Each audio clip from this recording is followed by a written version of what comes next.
وقال الحسن: صوتان ملعونان، مزمار عند نعمة ورنة عند مصيبة. الحسن البصري إمام التابعين رحمه الله، حسن البصري يقول: صوتان ملعونان.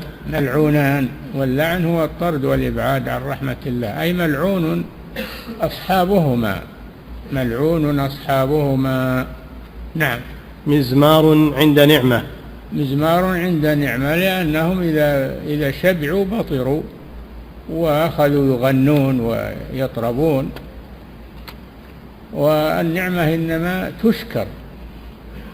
إنما يشكر الله عليها، هذا الواجب. أما أن يقام عليها أغاني ومزامير فهذا من كفران النعمة. نعم.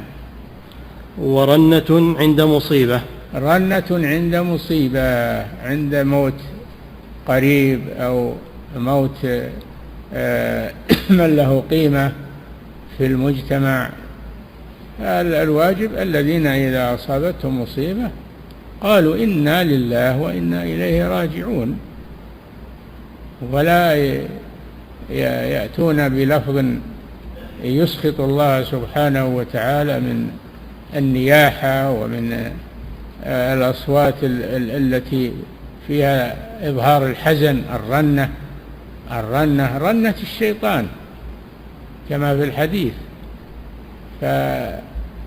فالواجب عند المصائب أن الإنسان يتذكر قوله تعالى: الذين إذا أصابتهم مصيبة قالوا إنا لله وإنا إليه راجعون.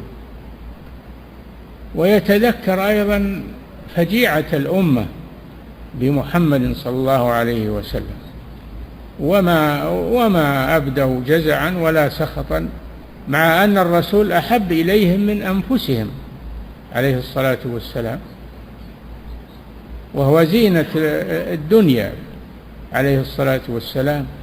فلما مات الصحابة ما جزعوا لقوة إيمانهم رضي الله عنهم، ما مات ميت مثل الرسول صلى الله عليه وسلم، ومع هذا ما جزعوا، بل أمسكوا عن الجزع ودفنوا نبيهم صلى الله عليه وسلم، صلوا عليه ودفنوه عليه الصلاة والسلام، وما أظهروا جزعا ولا سخطا.